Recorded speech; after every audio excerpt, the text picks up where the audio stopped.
Vamos colocar aqui essa matéria do UOL. Moraes manda prender fugitivos do 8 de janeiro após reportagem do UOL. E com vocês aqui nós temos Sakamoto e dois caras aí que eu nunca vi na minha vida. Pode colocar o vídeo. Para o judiciário brasileiro. Boa tarde para você. Boa tarde, Diego. Boa tarde, Militão. Antes de mais nada, parabéns pela apuração do Militão, né, que ajudou e deve ajudar pelo menos ajudou a alertar o judiciário com relação a esses patriotas fujões, esses patriotas corajosos que, diante de uma decisão da justiça, ao invés de ficar no Brasil e questionar a decisão ou cumprir a pena, né, conforme imposta, né, ele não, a pessoa prefere fugir, bota o rabo entre as pernas e foge.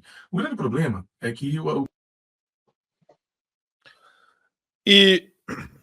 para complementar esse assunto, que eu acho interessante, porque a gente está falando aqui o reino da opinião política, uma reportagem da Malu Gaspar, que o André Marsiglia, professor, que já esteve aqui no Show da Manhã também, ele postou aqui um trecho dessa reportagem da Malu Gaspar.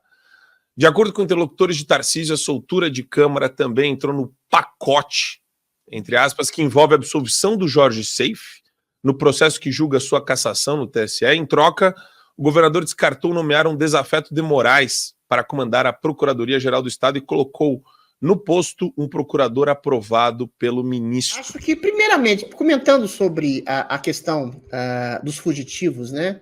A gente tem aquela velha máxima lá do Thoreau, da desobediência civil, quando você não tem uma lei que é respeitada.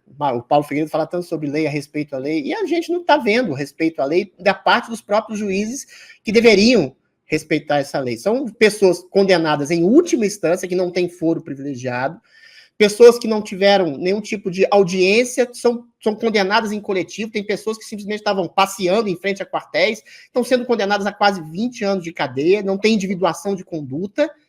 Então, quando você tem esse desespero em que você vê as leis do seu próprio país sendo atropeladas e você sendo vítima desse atropelo das leis, podendo ficar sem ter quem apelar. Apelar para quem? A última instância, o STF que está te condenando de uma maneira completamente arbitrária a quase 20 anos de cadeia. Então fica a pergunta, eu não vou dar a resposta porque eu tenho medo de ser preso também. Fica a pergunta, é lícito obedecer e se orientar e se pautar e confiar numa justiça que eventualmente você crê que seja injusta? Coloca para outro país. Você vai obedecer às leis na Venezuela? Você vai obedecer às leis na Nicarágua, em Cuba, em ditaduras consolidadas, que eu acho também que tem uma certa ditadura consolidada aqui no Brasil?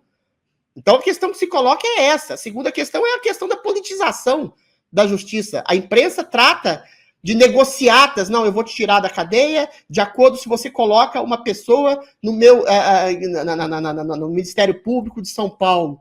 Não, eu vou arrefecer um pouquinho a minha perseguição caso vocês parem de me criticar. Caso um senador possa ser cassado, então, se ele parar de falar do STF, então... Esse tipo de negociata é a completa negação de uma justiça isenta e equânime, que deveria ser cega aos seus próprios propósitos narcisistas. Quando você tem uma mídia que fala abertamente em politização da justiça, você não tem mais um princípio de justiça.